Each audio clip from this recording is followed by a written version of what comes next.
성경 말씀 보겠습니다. 누가복음 10장 말씀 보도록 하겠습니다. 성경 누가복음 10장 25절 말씀부터 읽도록 하겠습니다.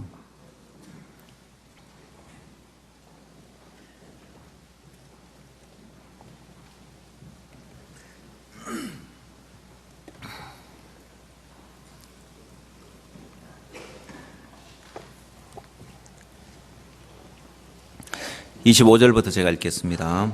어떤 율법사가 일어나 예수를 시험하여 가로되 선생님, 내가 무엇을 하여야 영생을 얻으리이까?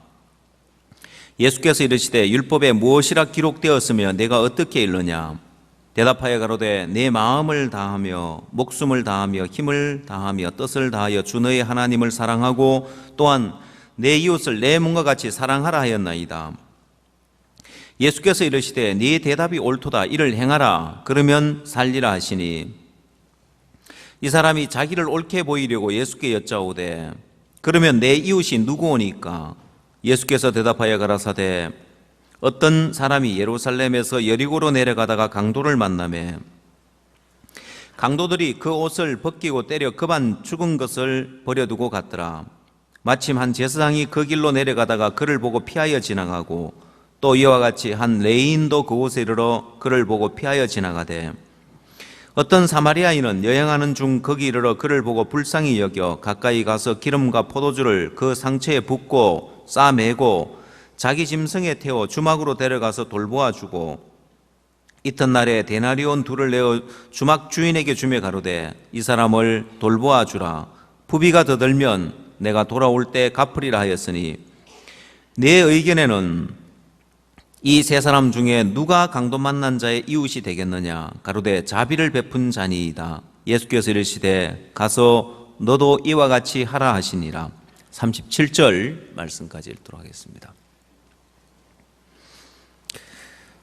이번 필리핀 교사들을 위한 또 교육 관계자들을 위한 마인드 교육을 하면서 참 감사한 것이 이 마인드 교육이 하나님이 필리핀 사람들을 위해서 마인드 교육을 허락하셨다고 싶을 정도로 너무너무 적합한 거예요.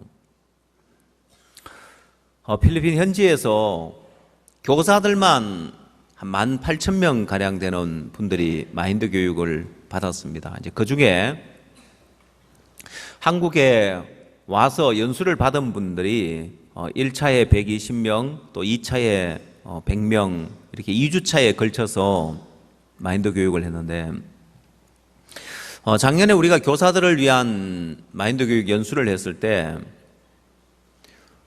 그때는 1차만 이렇게 했었습니다. 근데 이제 소문이 나서 이번에는 1주차, 2주차 나누어서 해야 될 정도로 이렇게 많은 분들이 이렇게 오셨는데 내년이 걱정스러운 것은 내년에는 얼마나 더 많은 분들이 오실까? 왜냐? 작년에 오셨던 교사분 한 분이 정년퇴직을 하셔서 한 대학원에 일주일에 한 번 강사로 이렇게 출강을 이렇게 나가셨는데 그곳에 가서 이분이 우리 프로그램을 소개를 해준 거예요. 그래서 우리 남경은 선교사님이 그 대학에 가서 마인드 강연을 하고 이런 소개를 했는데 이번에 그 대학교에서 교수님들 또 학장님들 또 뭐 부총장 되는 이런 분들 이분들이 2주차에 많이 오셨어요. 2주차를 준비하면서 좀 생각을 했었습니다. 2주차에는 좀 높은 직급의 분들이 많이 오시는데 이분들을 어떻게 인도할까 하고 조금 걱정스러운 마음이 있었습니다. 그러나 우리가 첫날 시간을 이렇게 보내면서 너무 감사한 것은 이 마음의 세계들 또 우리가 마인드를 가르칠 때는 오히려 위에 있는 사람들이 더 필요성을 느끼는 거예요. 그래서 이분들이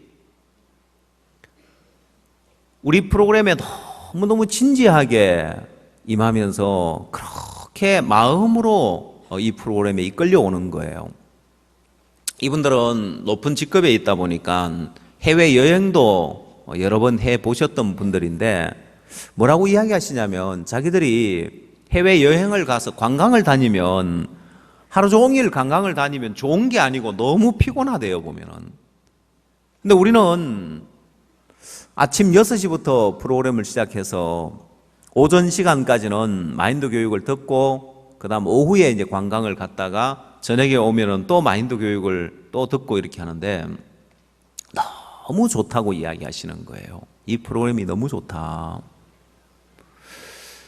그리고 어떤 한 분은 자기가 얼마 전부터 교회를 나갔대요. 교회를 다니다 보니까 풀어지지 않는 마치 어떤 퍼즐의 한 조각이 없는 것처럼 해결이 안 되는 문제가 하나 있었대요.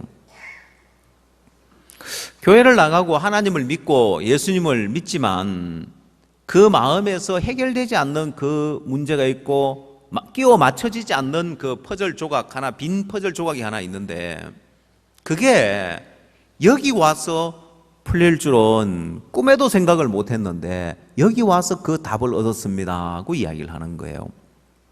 그 여러분 마지막 퍼즐 조각이 뭘까요? 복음이죠. 이 복음이 아니고서는 풀리지 않고 해결되지 않는 그 부분, 복음의 말씀을 들으면서 이분의 마음에서 그 부분이 풀어진 거예요. 제가 마인드 강연을 하러 다니면 이제 이 마인드 교육을 가지고 퍼센테이지를 이렇게 조절을 합니다.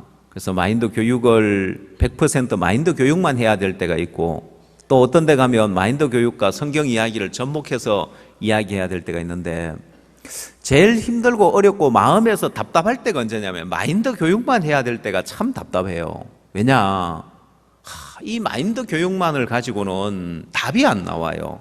반드시 성경을 접목해야만이 이 마인드 교육에 해답을 얻을 수 있고 해결책을 얻을 수 있는 거예요.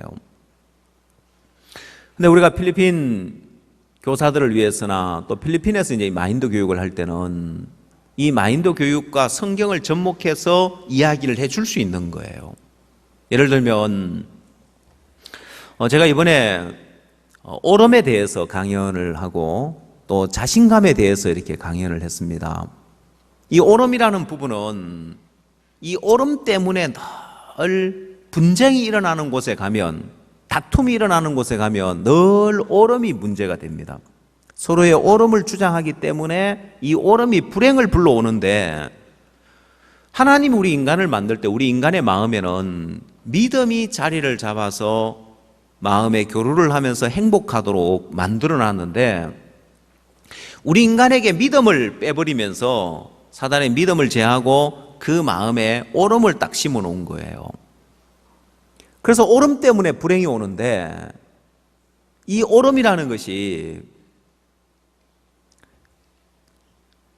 성경에서 우리 인간의 오름을 버려야 하나님의 그 의를 받아들일 수 있는데 이걸 성경과 연결해서 이야기하면 너무 쉬운 게 우리 인간의 오름, 우리 인간의 의, 성경에서는 다 더럽다고 했단 말입니다. 인간의 의는 더러운 옷과 같다고 했는데 인간의 의가 더러운데 인간의 의라는 것 완전한 의가 없고 온전한 의가 없는데 인간의 오름이라는 것도 완전한 오름은 없잖아요. 한쪽으로 옳지 다른 한쪽으로 그릇된 면이 있는 것처럼 그래서 이 오름이 버려졌을 때 우리가 하나님의 의를 받아들일 수 있고 또 그 하나님의 의가 받아들여졌을 때 그때 우리가 하나님과 교류할 수 있고 또 내가 주변 사람들과 교류할 수 있고 행복해지는 이 오름에 관한 이야기도 성경과 연결해서 이야기하니까 너무 좋고 또 그 다음 자신감에 대한 이야기 여러분 세상에서는 긍정적인 마인드를 가져라 자신감을 가져라고 이야기를 합니다. 근데 우리는 굉장히 역설적으로 자신감을 버려라고 이야기를 하면 사람들이 잘 이해를 못해요. 아니 자신감을 가져야지 왜 자신감을 버리냐. 그래서 이 자신감이라는 것은 짧고 작은 성공을 가져다 주지만은 크고 긴 성공을 하려면 오히려 자신감을 버려야 한다. 왜 버려야 하는지를 쭉 설명을 해주고 그 다음 성경에서는 이걸 자기를 신뢰하는 마음을 버려야 된다고, 성경의 기본이 자기를 신뢰하는 마음을 버리는 거죠. 여러분, 성경을 보면 창세기부터 요한계시록까지 인간이 불행해진 것, 아담과 하와가 자기 생각을 믿고 자기 판단을 믿으니까 불행해졌고, 가인이 자기를 신뢰하고 자기 판단을 믿고 자기 보기 좋은 예물을 하나 들고 나갔기 때문에 버림을 받았고, 하나같이 인간이 불행해진 원인이 자기를 신뢰하는 마음 때문이란 말입니다. 여러분, 너무 놀라운 것은 성경은 수천 년 전부터 이 자신감을 버려라고 이야기를 하고 있습니다. 자기를 믿는 마음을 버려라. 자기를 신뢰하는 마음 때문에 망한다고 이야기를 하고 있어요. 그런데 세상은 전부 다 자신감을 가져라고 가르치고, 최근에 와서 한 연구 결과가, 기업을 예를 들면은 기업에서 오히려 이 자신감 때문에 망하는 경우가 많은 거예요. 기업이 오래 살아남으려면은 우리 회사도 망할 수 있다고 기술 개발을 하고 연구 개발 분야에 투자를 하고 해야지, 지금 잘 나가고 있으니까 오히려 자신감 때문에 망하는 회사가 많다. 최근에서 이제 그런 연구 결과가 나오는데, 성경은 수천 년 전부터, 창세기부터 결국 자기를 신뢰하는 마음 때문에 망하는 걸 이야기하고 있는 거예요. 여러분, 그런 면에서 본다면 이 성경이 얼마나 놀라운 성경이냐는 거예요. 세상은 다 자신감을 가지라고 가르치고 있지만 성경 어디에도 자신감을 가지라고 이야기하는 데는 없습니다. 자기를 신뢰하기 때문에 망하고, 자기를 믿는 마음을 버리고 내가 할 수 없는 자가 되어서 주를 의지하고, 할 수 없는 자가 되어서 주를 믿는, 믿음을 갖는 그 삶을 이야기하잖아요. 그걸 보면 사람들의 어떤 인생에 있어서 삐뚤어진 부분이, 인생에 일어나는 문제들이 근본에 들어가 보면 결국 성경과 다른 마인드를 갖고 있기 때문에 인간이 망하고 불행하고 고통한 삶을 살게 돼 있는 거예요. 또한 사람들은 자기 육신을 사랑하기 때문에 자기 육신을 위해서 살아가고 있습니다. 근데 여러분, 아프리카에 이렇게 가면, 아프리카에서는 이 장례 절차가, 장례를 치르는 절차가 굉장히 이게 복잡하고 시간이 오래 겁니다. 어떤 경우는 우리는 이제 장례를 치르면 3일장을 치르죠. 만약에 밤 12시 5분 전에 돌아가시면, 그러고 발인 예배를 새벽에 일찍 하면 어떻게 보면 한 하루 정도면은 장례를 치른다고 봐요. 그래서 3일장을 치르고 3일이면 장례가 다 끝나는데, 아프리카는 그렇지 않습니다.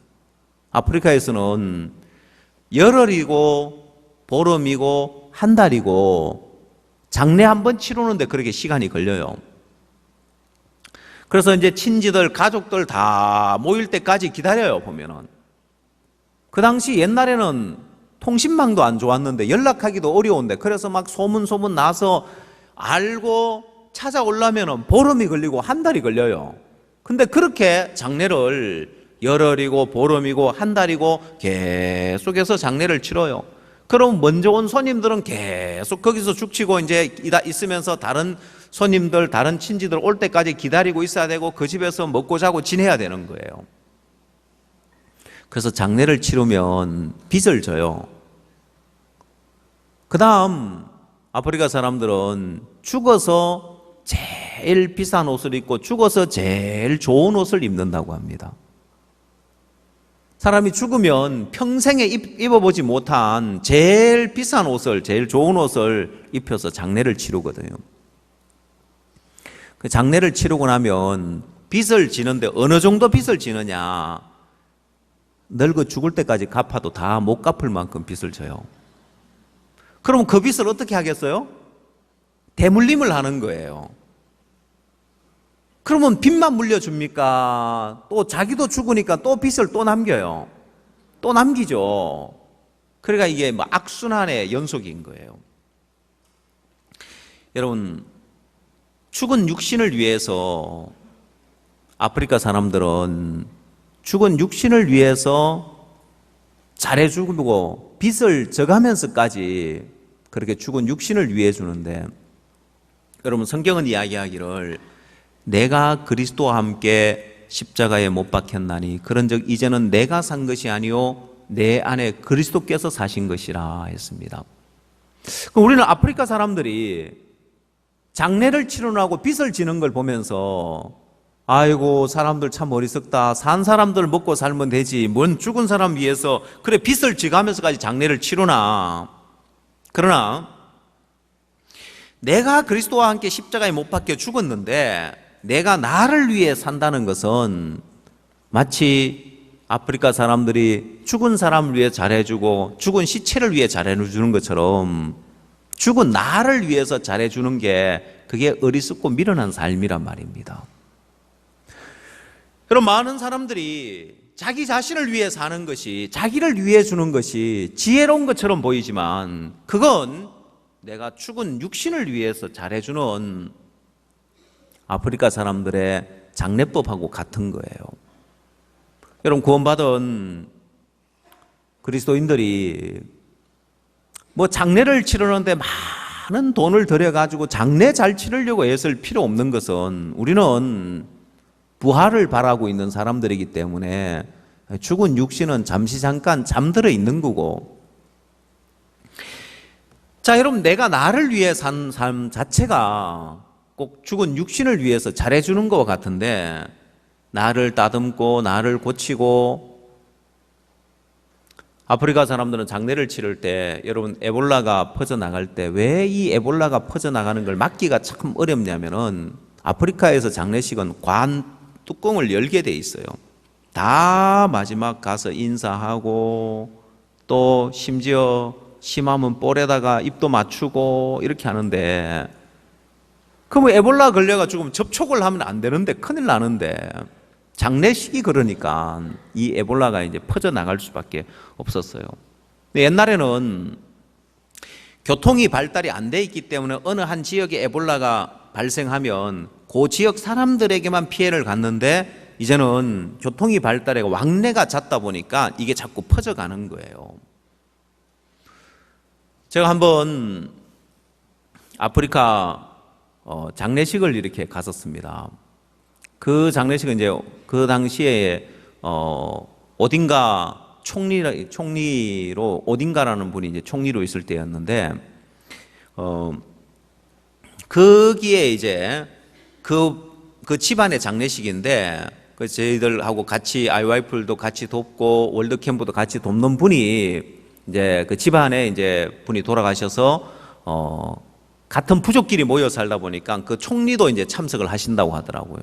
그래서 저희들도 초대받아서 갔는데 큰 학교 이제 운동장에서 장례식을 치르는데 제가 가서 세상에 이렇게 긴 장례식은, 그렇게 긴 장례식은 처음 봤습니다. 왜냐, 운동장 한가운데 이렇게 관이 이렇게 놓여 있어요. 그리고 월굴 쪽 그 뚜껑이 이렇게 열려 있어요.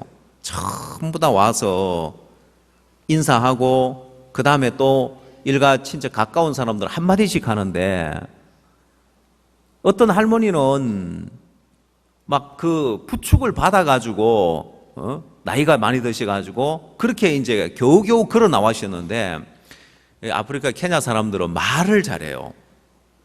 모르겠어요. 다른 나라는 제가 잘 모르겠지만은 이분들은 나와서 이제 말을 잘하는데, 월드 캠프 이런 거 할 때 뭐 기빈들 나와가지고 연설하러 나오면 겁나요. 왜? 제발 짧게 해야 되는데 시간 5분 주면 막 한 20분씩 막 이렇게 이야기를 하고 막 중간에 올라가서 다른 프로그램 때문에 줄이셔야 됩니다고 예를 먹거든요. 보면은 말을 잘하는데 한 분 한 분 나와서 이야기를 하는데 너무 말을 잘해요. 우리는 결혼식 때 만약에 혼주 대표 인사하시라 하면은 안 하려고 하는 부모님들이 많죠. 아이 그냥 이제 하지 말고 넘어가자든지, 나와서 하면 기껏해서 뭐라고 이야기합니까? 먼 길 오시느라고 수고 많으셨는데 마음껏 드시고 편안하게 가십시오. 뭐 이렇게 짧게 이야기하고 말아요. 근데 장례식을 치르는데 이제 그 천막 쳐놓고 어딘가 총리도 앉아 계시고 그 부족의 높은 사람들 다 앉아 있고 한 명 한 명 나와서 인사를 하는데 다들 얼마나 말을 잘하는데 일장 연설을 막 너무 잘하는 거예요. 꼭 원고 준비해 와서 하듯이 막 너무 잘하시는 거예요.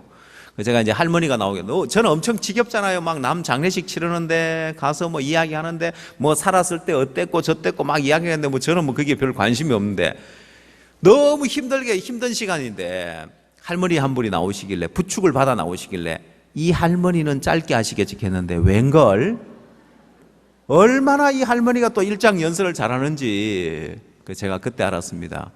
보통 왜 예수쟁이 말쟁이라 하는데 그건 저리 가라요. 보면은 케냐 사람들은 할머니도 저렇게 말을 잘하시구나. 그래서 거의 이제 하루 종일 운동장에서 이제 그렇게 장례식을 치르는데 그래서 다행히 이제 끝이 나서 집으로 가는데 끝이 나서 이제 마쳤는데 다른 팀들은 또 집으로 간대요. 그 이제 시신을 모셔가지고 집으로 가는데 집에 가서 또 밤새도록 또 이제 장례를 치른대요. 보면은 제가 야 정말 이 아프리카 사람들은 장례를 치르는데 막 온갖 걸 다 쏟는 거예요. 그래서 이제 악순환의 연속으로 가난의 연속이 자꾸 되면 그런 부자들은 괜찮겠죠. 뭐 그런 부잣집이야 뭐 그렇게 해도 괜찮겠지만은 가난한 사람들은 악순환의 연속인데 실제 우리의 삶에도 내가 죽은 내 자신을 위해 준다는 것이 이게 이제 악순환의 연속인 거예요. 그래서 죽은 시신에게 화장도 시켜준단 말입니다. 제일 좋은 옷을 입혀주고 온갖 아름답게 꾸며주는데 여러분 많은 그리스도인들이 죽은 내 자신을 꾸미느라고 내 자신을 다듬고 내 자신을 꾸미고 내 자신을 고치느라고 많은 세월을 허비하고 많은 걸 허비하고 사는 거예요. 여러분 죽은 육신을 위해서 그렇게 많은 시간과 그렇게 많은 물질과 그 많은 걸 허비하다 보니까 이 가난을 대물림하고 계속 악순환이 되는 것처럼 많은 그리스도인들이 이미 내가 그리스도와 함께 십자가에 못 박았다고 했는데도 이 나를 꾸미느라고 나를 다듬느라고 내게 부족함이 있고 연약함이 있으면 이 부족함 메꾸고 연약함 메꾸느라고 세월을 다 허비하는 거예요. 여러분 죽은 육신은 빨리 장사 지내고 장례를 치러야 하는 것처럼 그래서 우리가 세례를 받습니다. 왜 세례식을 행하느냐? 이 세례의 의미는 장례를 치렀다, 장사 지냈다는 의미란 말입니다. 그래서 물에 들어갔다가 나왔을 때는 그냥 세례식이 중요한 것이 아니라 그 세례의 의미가 예전에 나를 십자가에 못 박혀 죽은 나를 장사 지내고 나는 이제 새로운 피조물이다. 이 새로운 피조물은 내가 산 것이 아니라 내 안에 그리스도가 사셨기 때문에 이제 내가 육체 가운데 사는 것은 나를 사랑하사 나를 위하여 자기 몸을 버리신 하나님 아들을 믿는 믿음 안에서 사는 거라고 했습니다. 자, 그렇다면 여러분 내가 나를 위해 사는 삶하고 내가 그리스도를 믿는 믿음의 삶을 사는 거하고의 차이가 뭐냐면은 내가 그리스도를 믿는 믿음의 삶을 산다는 것은 내가 나를 위해서 사는 삶하고 그리스도를 믿는 믿음의 삶이라는 차이가 자 마치 나오미를 예를 들면은 나오미가 모압 지방에 가서 자기가 자기를 위한 삶을 살아야 했습니다. 내가 나를 위하여 산 삶의 결과와 그 다음 보아스를 믿는 믿음 안에 사는 삶과의 차이를 보면 나를 믿는 그 삶을 살 때는 나오미가 모든 걸 다 잃어보고 다 망해요. 근데 이제는 자기가 실패한 자가 되어서 자기를 믿는 마음을 버리고 보아스에게로 와서 보아스를 의지하고 살 때 삶은 모든 게 풍성해지는 거예요. 자, 룻기로 돌아가서 이 부분을 한번 봅시다.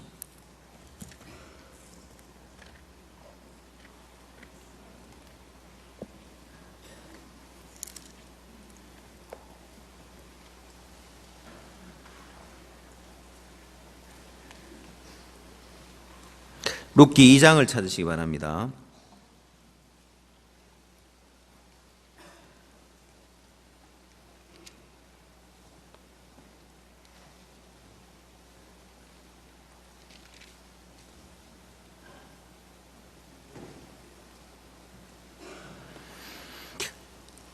19절 말씀 보겠습니다. 시모가 그에게 이르되 오늘 어디서 주었느냐 어디서 일을 하였느냐 너를 돌아본 자에게 복이 있기를 원하노라. 룻이 누구에게서 일한 것을 시모에게 알게 하여 가로되 오늘 일하게 한 사람의 이름은 보아스니이다. 나오미가 자부에게 이르되 여호와의 복이 그에게 있기를 원하노라. 그가 생존한 자와 사망한 자에게 은혜 베풀기를 그치지 아니하도다. 나오미가 또 그에게 이르되 이 사람들은 우리의 건족이니 우리 기업 물을 자 중에 하나이니라. 여러분, 여기 나오미의 이야기를 보면 그가 생존한 자와 사망한 자에게 은혜 베풀기를 그치지 아니하는도다 했습니다. 여러분, 나오미가 자기가 자기를 위한 삶을 살 때 그 모습하고 이제는 보아스의 은혜를 입는 삶을 살 때의 모습하고는 완전히 다른 거예요. 보아스의 이 나오미의 삶이 언제 복되게 되냐면은 이 보아스의 은혜와 연결되면서부터 그때부터 복되게 되는 거예요. 나오미가 자기가 자기를 위한 삶을 살 때 나오미가 풍족하게 나갔더니 여호와께서 나로 비워 돌아오게 하셨다고 했는데, 나오미가 자기를 믿고 자기를 위하는 삶을 살 때의 삶과 다 망했지만은 이제 그의 삶이 풍성케 되는 시작이 뭐냐면은 보아스의 은혜와 연결되었을 때 그 삶이 풍성해지더라는 거예요. 그럼 뭘 말하느냐? 내가 나를 위한 삶이 아닌 이 보아스의 은혜 아래 들어갔을 때 나오미가 다 망한 자였지만 모든 것이 회복되고 모든 것이 풍성케 되는 거예요. 나오미가 이야기한 것처럼 생존한 자와 사망한 자에게 은혜 베풀기를 그치지 아니하도다 했습니다. 바로 이 조건입니다. 은혜 베풀기를 그치지 아니하는 이 보아스의 조건이 나오미를 풍성케 하고 룻을 풍성케 하듯이 은혜 베풀기를 그치지 아니하는 주님의 조건이 우리를 풍성케 합니다. 자, 내가 연약하고 내가 부족하고 이건 아무 문제 되지 않아요. 이걸 꾸며야 되는 게 아니에요. 이걸 꾸미는 건 죽은 시신 꾸미는 거하고 같은 거예요. 내가 그리스도와 함께 십자가에 못 박혀 죽었는데 이 죽은 나를 꾸며야 되는 것이 아니라 나를 위하여 십자가에 죽으시고 내게 은혜 베풀기를 그치지 아니하는 주님의 조건, 이것과 연결되었을 때 풍성해질 수 있는 거예요. 그래서 여러분이 내가 나를 꾸미고 내 연약한 걸, 내 부족한 걸 메꾸고 꾸미고 고쳐야 되는 것이 아니라 이런 주님의 은혜와 연결되는 거예요. 문제는 보아스는 은혜 베풀기를 그치지 아니하는 자인데 나오미가 이 은혜에서 멀어졌느냐 아니면 다시금 이 은혜 앞에 나와서 은혜와 연결되었느냐, 여기에 따라서 그의 삶이 결정되는 거예요. 나오미가 뭘 잘하고 못하고, 아니요, 그거 하나도 중요하지 않아요. 나오미의 조건이 어떠하냐, 그건 안 중요하고 이 보아스는 은혜 베풀기를 그치지 아니하는데 나오미가 아무리 형편없다 할지라도, 나오미가 아무리 부족하다 할지라도 보아스가 은혜 베풀기를 그치지 않은 이 조건을 가지고 있는데, 문제는 사람들의 마음이 이 은혜에서 떠났을 때가 문제가 되더란 말입니다. 근데 참 신기한 것은 사람들의 마음은 은혜 베풀기를 그치지 아니하는 예수 그리스도의 조건이 여전히 우리에게 있지만 쉽게 이 은혜에서 떠나버리더라는 거예요. 그걸 갈라디아서에서 이렇게 이야기하고 있습니다. 갈라디아서 1장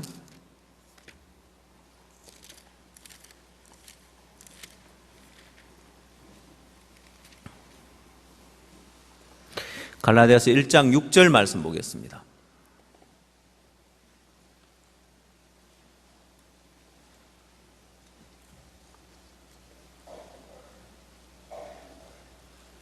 갈라디아서 1장 6절, 그리스도의 은혜로 너희를 부르신 이를 이같이 속히 떠나 다른 복음 쫓는 것을 내가 이상히 여기노라 했습니다.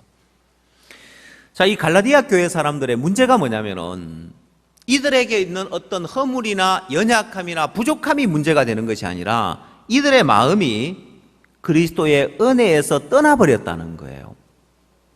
그러면 이 그리스도의 은혜에서 속히 떠나라고 되어 있는데 은혜에서 떠났다는 게 과연 무슨 말이냐, 뭘 이야기하느냐, 어떤 차원을 이야기하느냐, 그걸 3장에서 잘 설명을 해주고 있습니다. 3장 1절, 은혜에서 떠난 것이 어떤 것이냐. 어리숙도다 갈라디아 사람들아, 예수 그리스도께서 십자가에 못 박히신 것이 너희 눈앞에 밝히 보이거늘 누가 너희를 깨더냐. 내가 너희에게 다만 이것을 알려 하노니 너희가 성령을 받은 것은 율법의 행위로냐 듣고 믿음으로냐. 너희가 이같이 어리석으냐. 성령으로 시작하였다가 이제는 육체로 마치겠느냐. 너희가 이같이 많은 괴로움을 헛되이 받았느냐. 과연 헛되냐. 너희에게 성령을 주시고 너희 가운데서 능력을 행하시는 이의 일이 율법의 행위에서냐 듣고 믿음에서냐. 자, 이 1절부터 5절까지의 말씀이 갈라디아 교회 사람들이 은혜에서 속히 떠나서 다른 복음을 쫓는 것을 이상히 여기노라 했는데 그 마음이 어떤 마음이냐, 3장 1절부터 5절까지 자세히 설명을 해주고 있는 거예요.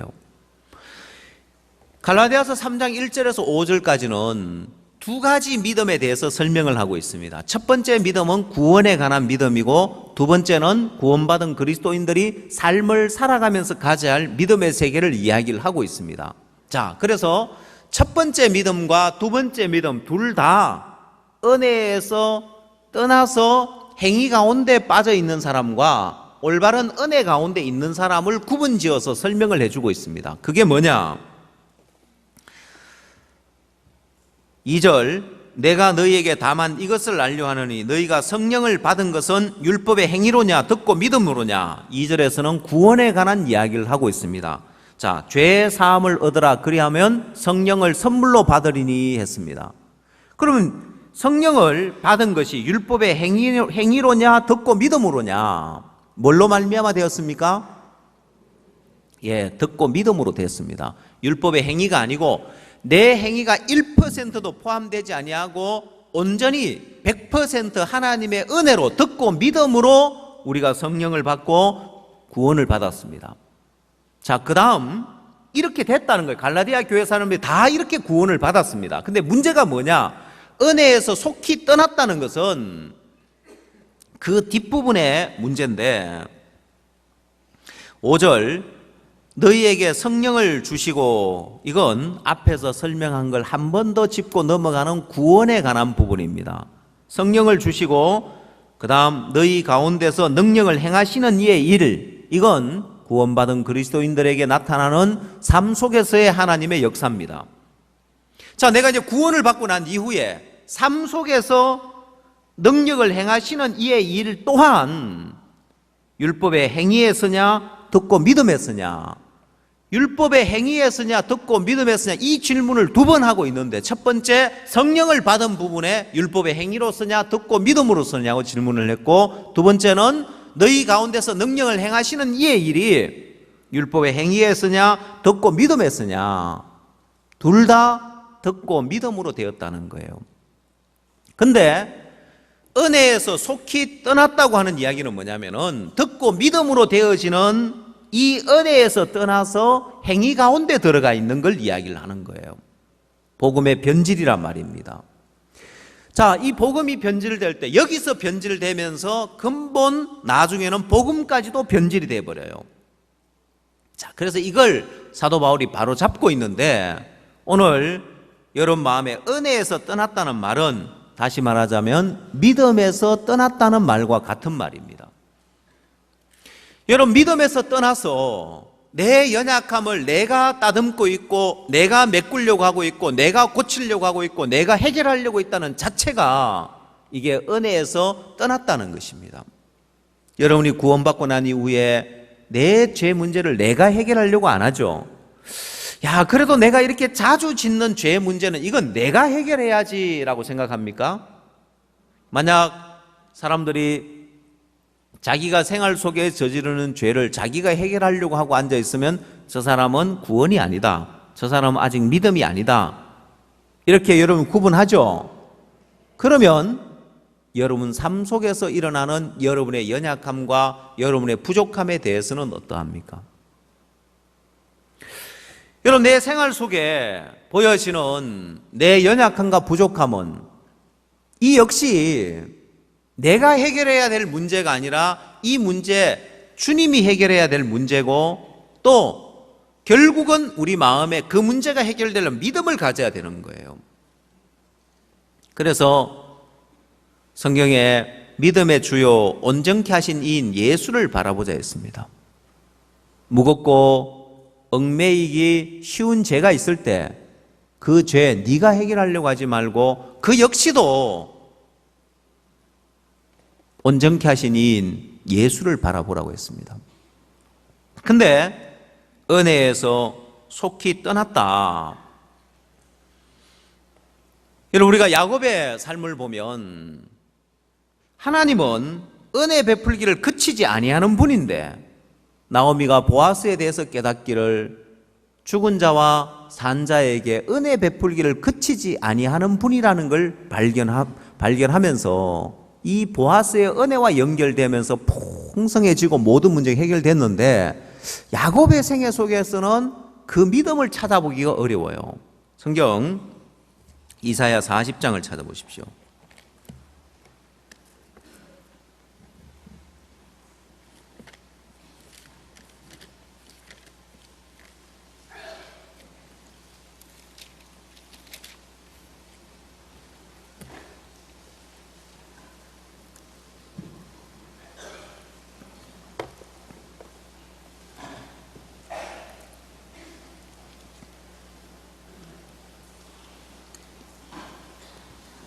이사야 40장 27절 말씀 보겠습니다.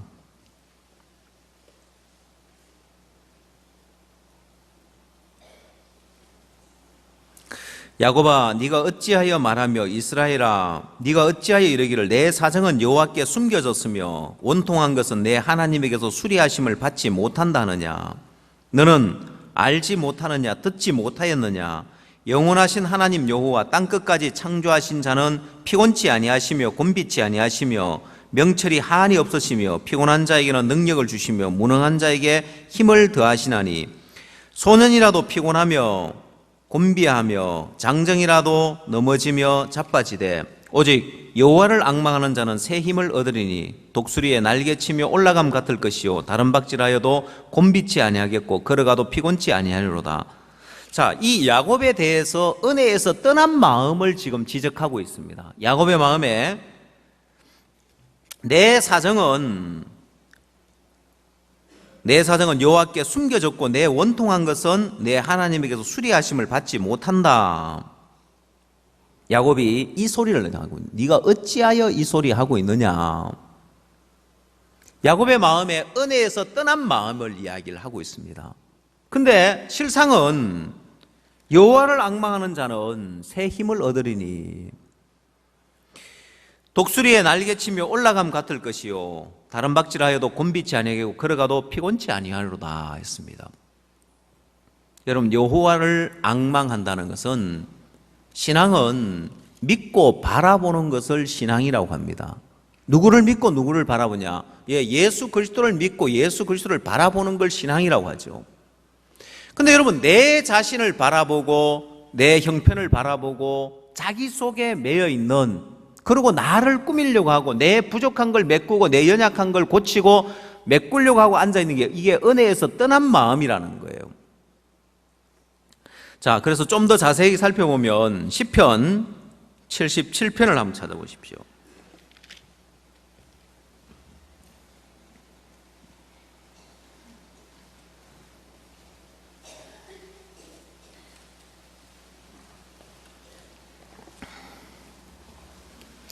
시편 77편 6절 말씀 보겠습니다.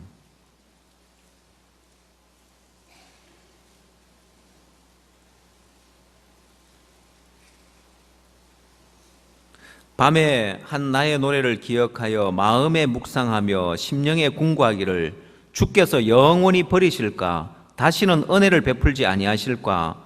그 인자하심이 길이 다하였는가? 그 허락을 영구히 폐하셨는가?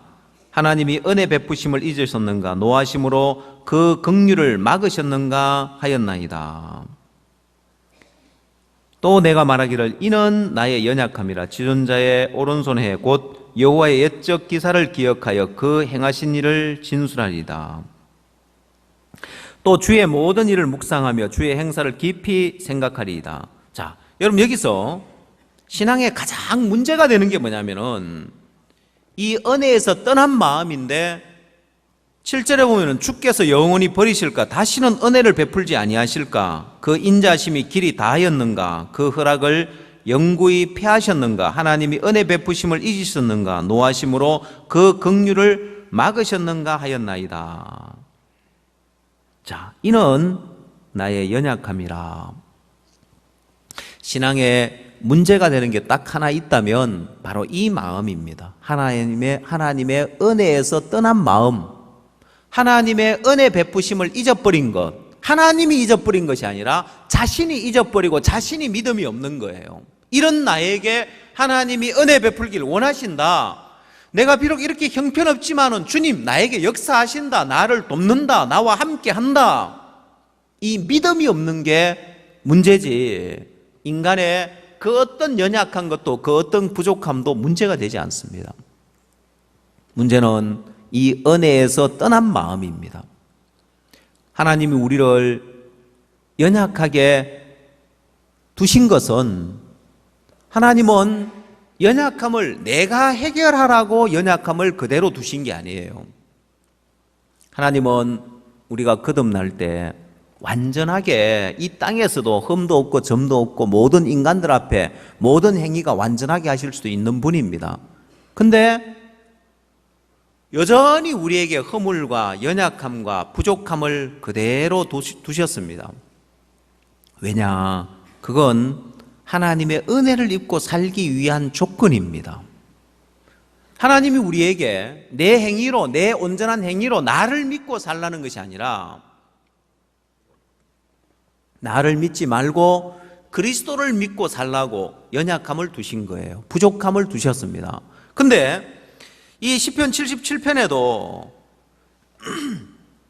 하나님이 영원히 버리실까? 다시는 은혜를 베풀지 아니할까?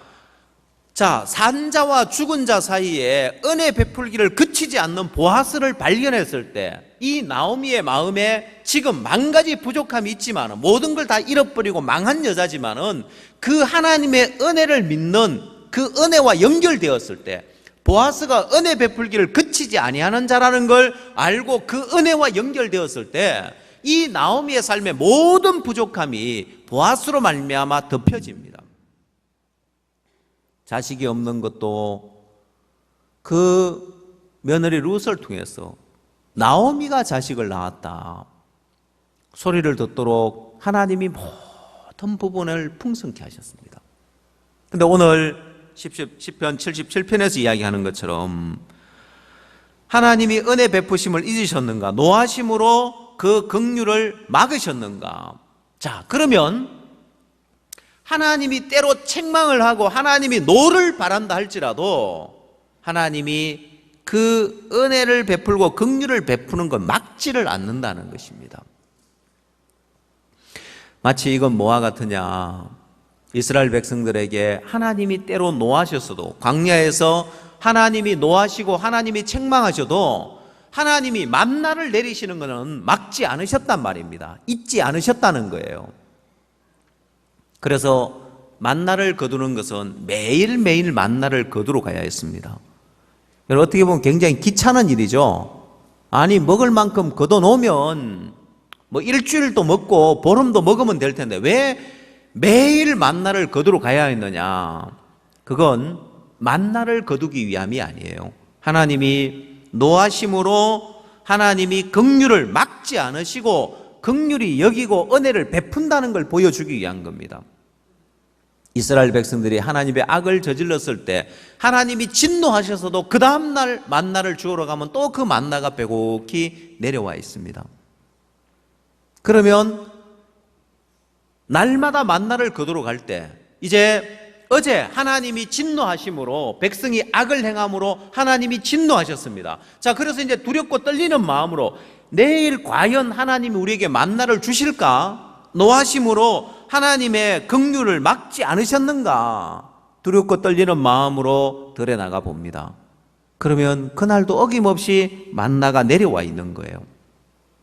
이스라엘 백성들이 그 만나를 거두면서 이들은 눈에 보이는 만나만 거두드리는 것이 아니라 은혜를 거두옵니다. 하나님이 은혜 베풀기를 그치지 아니하시는 분이구나. 어제 우리가 그렇게 악을 저지르고 하나님을 그렇게 대적하고 하나님이 진노하셨는데, 야, 내일 만나를 주시겠나 두렵고 떨리는 마음으로 가보니까 하나님은 은혜 베풀기를 그치지 아니하시더란 말입니다. 그래서 만나를 거두오면서 만나만 거두오는 것이 아니라 하나님의 은혜를 거두오는 거예요. 하나님, 우리는 이렇게 악을 저질렀는데 당신은 우리에게 은혜 베풀기를 그치지 아니하시는 분이네요. 하나님 감사합니다. 그러면서 이들이 날마다 하나님의 은혜를 거두오는 거예요. 날마다 만나를 거두오는 그것이 날마다 은혜를 거두오는 거예요. 만약 하나님의 은혜 베풀기를 그치지 아니하는 하나님을 믿는 믿음이 없으면, 야, 틀림없이 내일은 만나 안 주실 거다. 봐라, 오늘 우리가 이렇게 악을 행했고 하나님이 이렇게 징벌 하셨는데 뭐 이쁘다고 내일 만나 주시겠나? 그리고 만나 그대로 안 가는 사람은요, 만나 그대로 나가지 않는, 틀림없이 만나 안 주실 거야. 그리고 집안에 혼자 앉아 있다고 합시다. 그럼 이 사람 마음에서 은혜에서 멀어진 거예요. 그 사람은 궁핍한 거예요. 하나님이 은혜를 끊어가지고 긍휼 베푸는 것을 막으셨어가 아니라 스스로의 마음이 은혜에서 떠나면서 만나 그대로 안 나가보는 거예요. 틀림없이 안 주실 거야. 하나님이 은혜 베풀기를 그치셨을 거야. 그리고 집안에 혼자 앉아있으면 마음이 은혜에서 떠나면서 궁핍해지는 거예요. 오늘 많은 그리스도인들이 하나님의 은혜와 하나님의 긍휼이 막혀있다고 생각하고 끊어졌다고 생각하고 그 은혜 앞에 못 나가니까 스스로가 궁핍해지는 거예요. 나오미가 발견한 것은, 이분은 은혜 베풀기를 그치지 아니하는 분이구나 하고 발견하고, 이제 자기가 자기를 위하는 삶을 살 때는 다 망했지만은 그 은혜와 연결되고 은혜 아래 들어왔을 때 풍성해진 것처럼, 오늘 여러분이 내가 나를 위한 삶 말고 은혜 베풀기를 그치지 아니하시는 주님의 은혜와 연결되었을 때 여러분 삶이 풍성해질 수 있습니다. 자, 그래서 여러분의 삶이, 오늘 누가복음 10장을 왜 읽었느냐? 자, 누가복음 10장 말씀으로 돌아보십시오.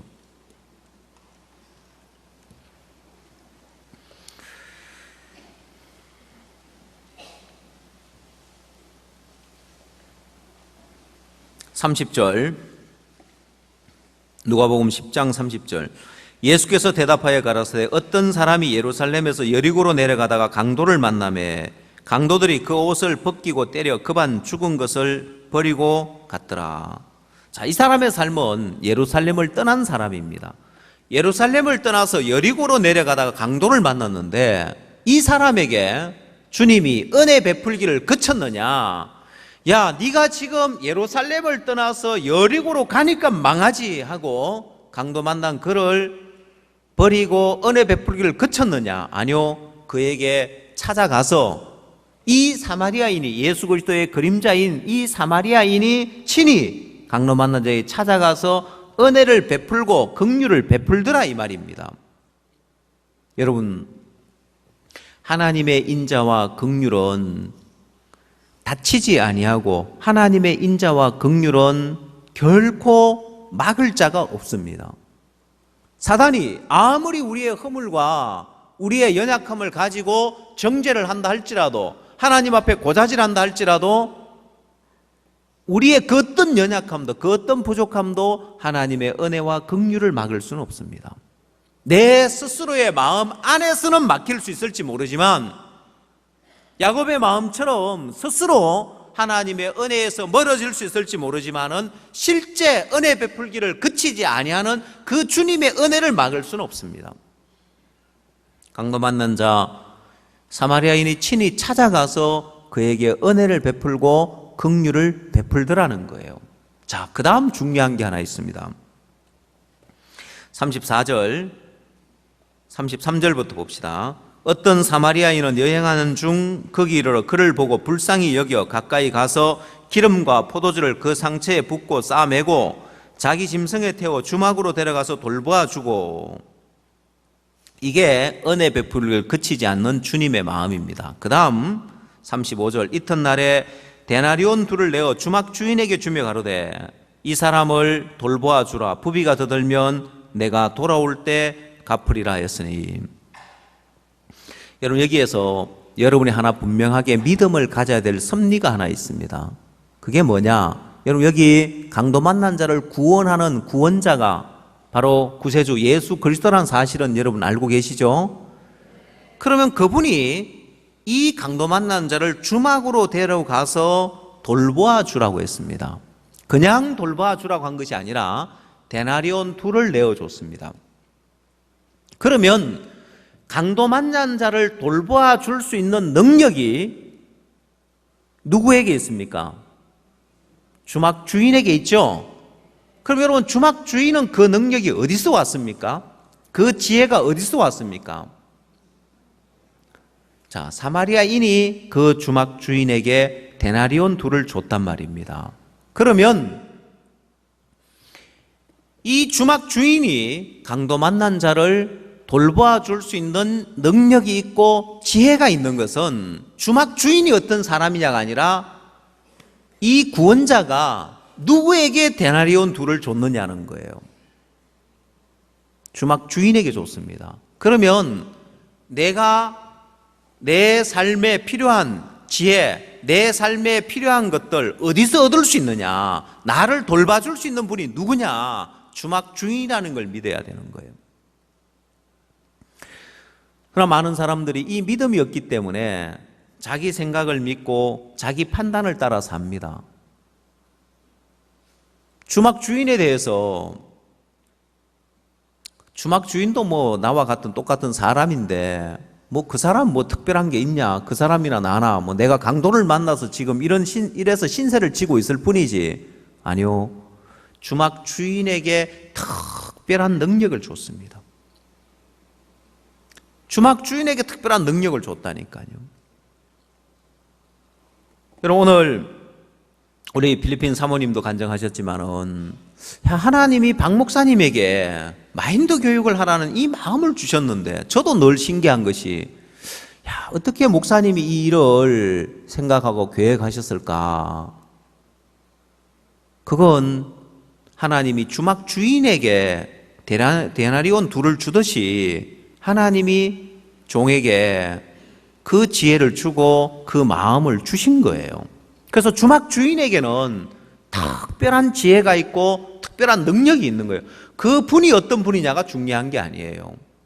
내 삶에 필요한 것들을, 내 삶이 실패하지 않고 망하지 않고 안전하게 갈 수 있는 그 지혜가 이 교회 안에 주막 주인에게 있고 그 인도를 받는 삶이 내 인생을 옛날처럼 내가 원하는 길을 가고 내가 보기 좋은 길을 가다가 강도를 만나서 그만 죽은 위치에 가는 그 삶 말고 돌보심을 받으면서 풍성한 삶을 살 수 있는 거예요.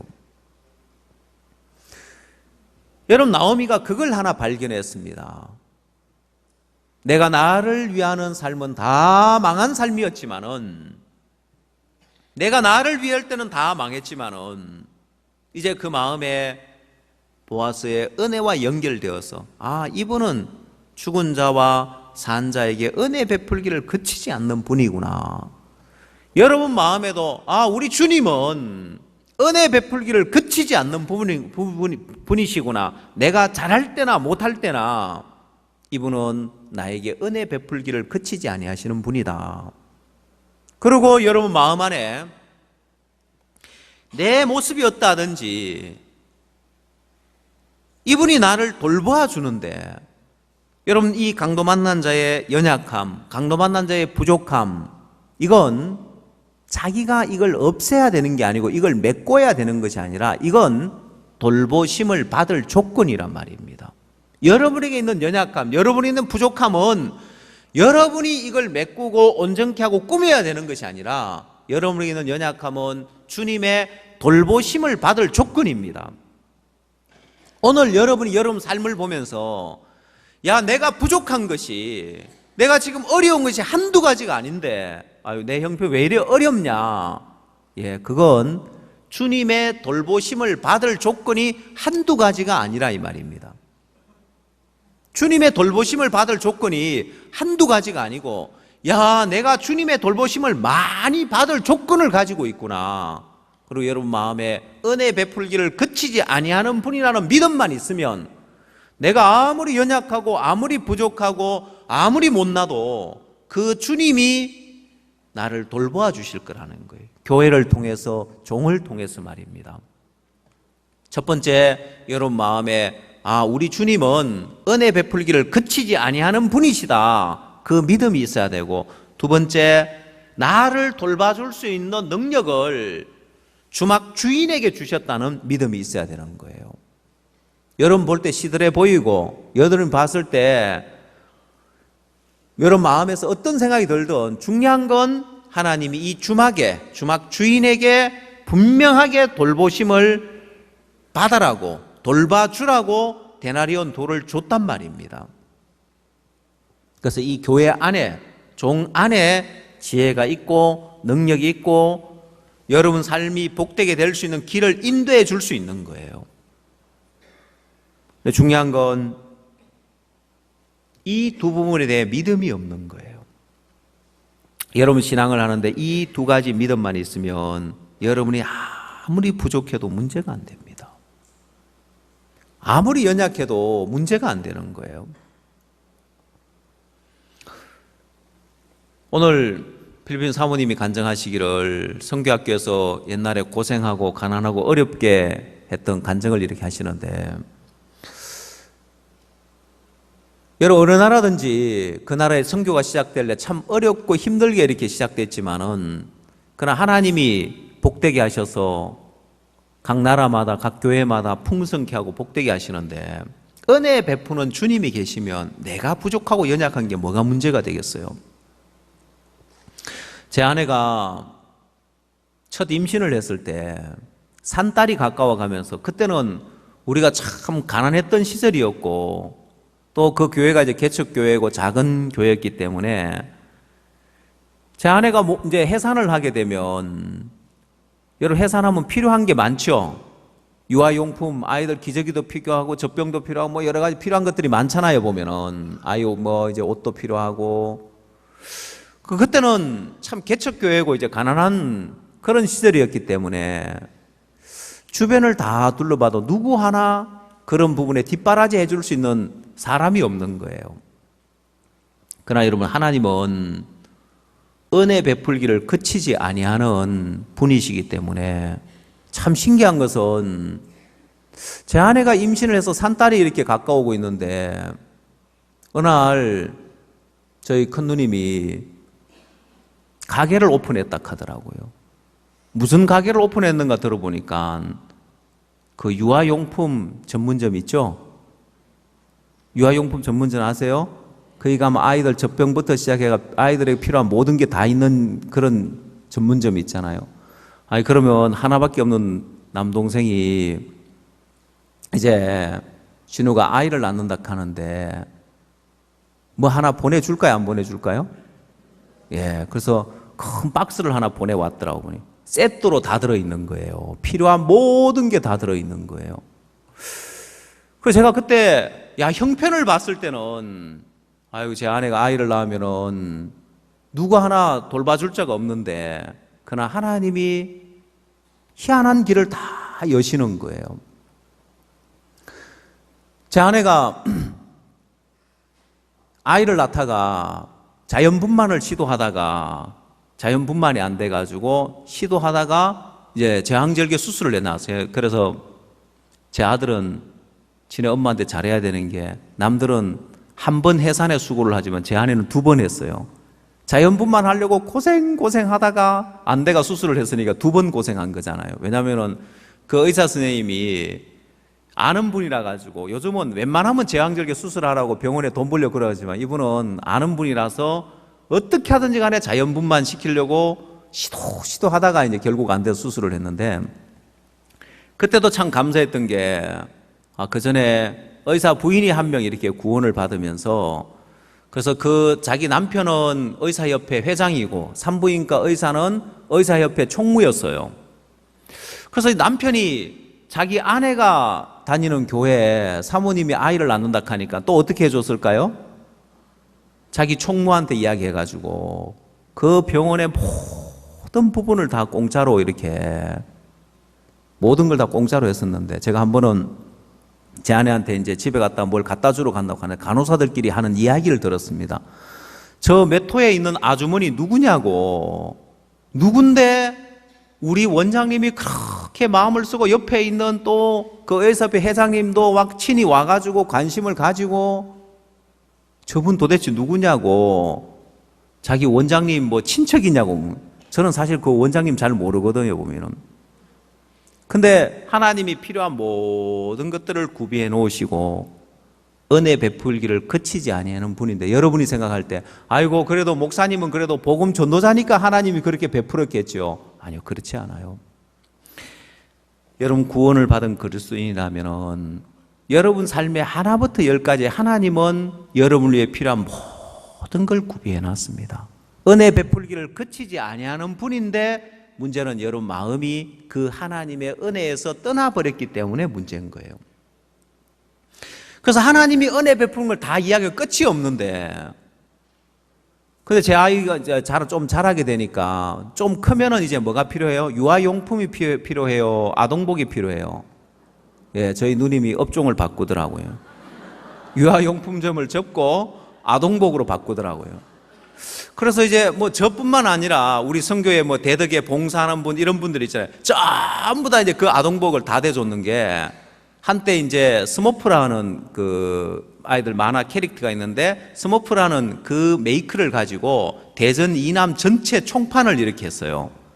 그래서 그 남는 옷만 2월 상품만 해도 우리 선교에 봉사하는 분들 자녀들 옷 다 입히고 남을 정도로 박스로 이렇게 저희들이 이제 받아서 이렇게 나눠주고 쓰고 했던 적이 있는데 여러분 하나님의 이 은혜 베푸심은 오늘 이 자리에 앉아있는 여러분 모두가 여러분이 구원받은 그리스도인이라면은 하나님의 은혜는 결코 막히지 않습니다. 때로 하나님이 진노한다 할지라도 책망한다 할지라도 하나님의 은혜가 그치진 않고 막히진 않습니다. 여러분 이스라엘 백성들을 향하여 하나님이 진노하신 적이 있습니다. 그러나 만나가 끊어지던가요?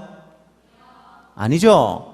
그러면 오늘 여러분 마음에도 내가 비록 잘못되어서 하나님이 책망한다 할지라도 자 나오미가 베들레헴을 떠나서 모압에 가서 다 망했다 할지라도 그에게 또다시 은혜 베풀을 그치지 아니하고 탕자가 아버지의 재산을 가지고 허랑방탕하고 살고 다 잃어버리고 왔다 할지라도 아버지는 또 그에게 은혜 베풀기를 그치지 아니하더라는 거예요.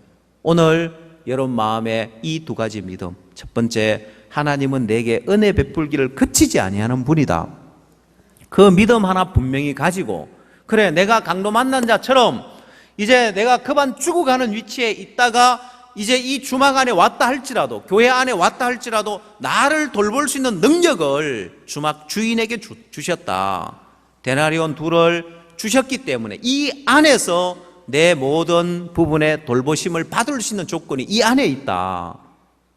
여러분 이 두 부분에 정확한 믿음이 있으면 하나님이 여러분 삶 속에 마음껏 일하면서 여러분 마음에도 이스라엘 백성들이 만나를 거두고 만나를 거두러 가보면서 하나님의 은혜를 거두오듯이 여러분 마음에 이 부분의 선이 하나 분명해집니다.